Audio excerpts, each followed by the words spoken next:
President Shapiro, Dean Mangelsdorf, Trustee Harris, Associate Deans, distinguished faculty, family, friends, and most importantly, soon-to-be fellow alumni who are the reason we're here today.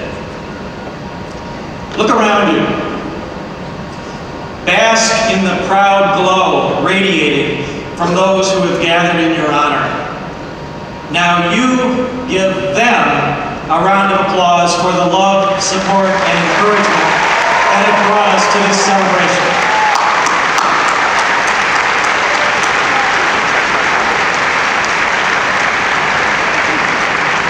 That's enough, we don't want it to go to their heads. For you graduates, today is the culmination of 4 years of hard work. Okay, some of you are getting out of here 3, a few of you may not have worked that hard, but most of the people you've just saluted have an investment in you that spans more than 2 decades. So basic, so fundamental has been their belief in you that it often went unnoticed by you. They've been there at times when you needed them most. They've been there at times when you wished they were somewhere else. Anywhere else. And they'll be there long after this day ends. Life is not a solo mission for any of us, which takes us to the topic I'd like to discuss briefly today. I say briefly because I'm mindful of Mark Twain's admonition that few souls are saved after the first 20 minutes of a sermon. So I'll finish in 8. In his generous introduction, Brian omitted the one credential of which I am perhaps the proudest. I coached all of my son's Little League and daughter's softball teams, more than 25 in all. I mention that because there's much wisdom to be found in the heritage of our national pastime. Now let's hear it for baseball. Ignore the Cubs folder, right? There is much wisdom in the heritage of our national pastime, and over the years, no one has expressed it more elegantly than a man whose formal schooling ended at 8th grade, Yogi Berra. You may have seen the great New York Yankees catcher of the 1940s, 50s, and 60s in a recent television commercial where his baffling remarks during a haircut bewilder his barber and daze the Aflac duck. This morning I offer 3 insights based on Yogi's unwittingly profound philosophy of journeys, as today we mark an important milestone in yours. Yogi insight number 1. You've got to be careful when you don't know where you're going because you might not get there. Goals are important. You've all had them or you couldn't be sitting here today.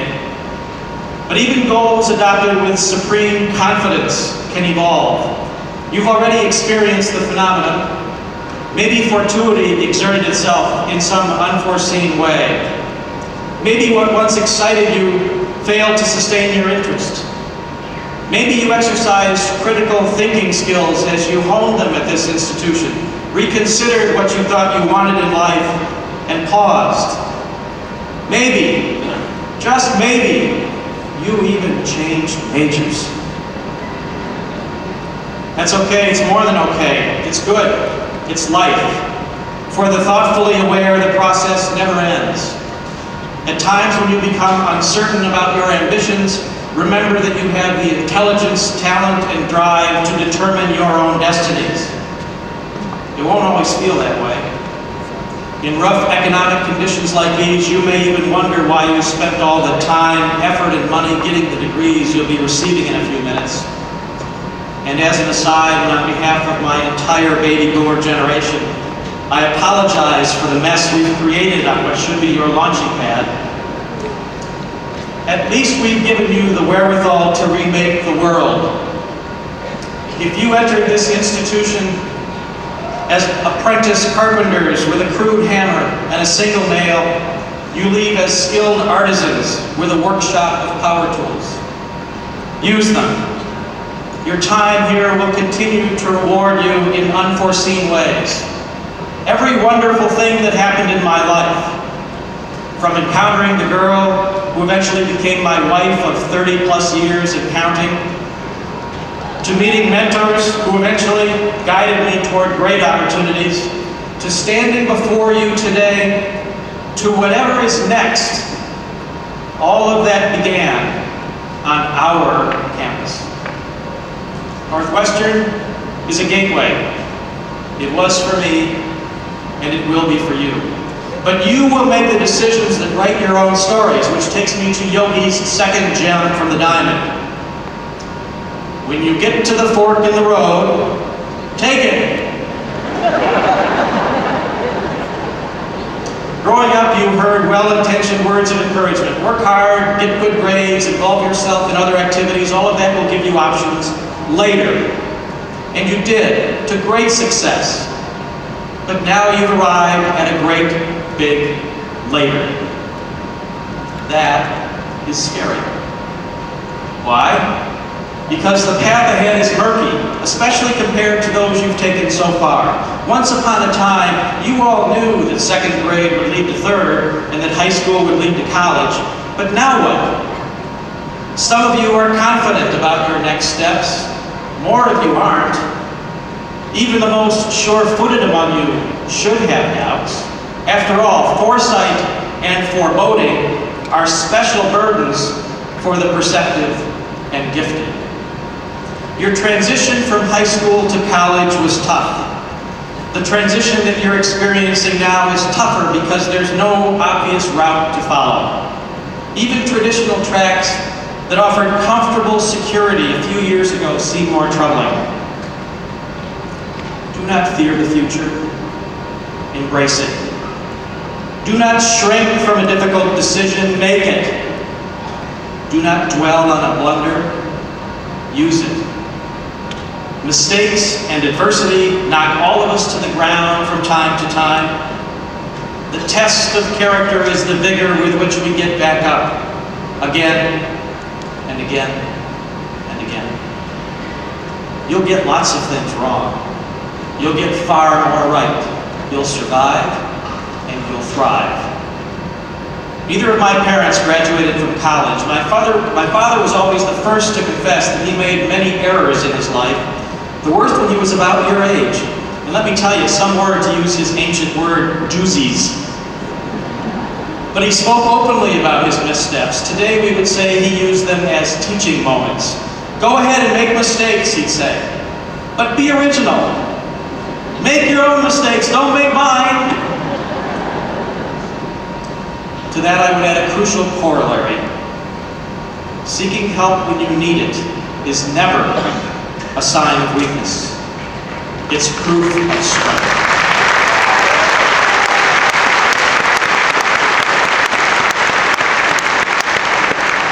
Which takes me to Yogi's final gem for the day. It's the story of his drive to Cooperstown for induction into the Baseball Hall of Fame.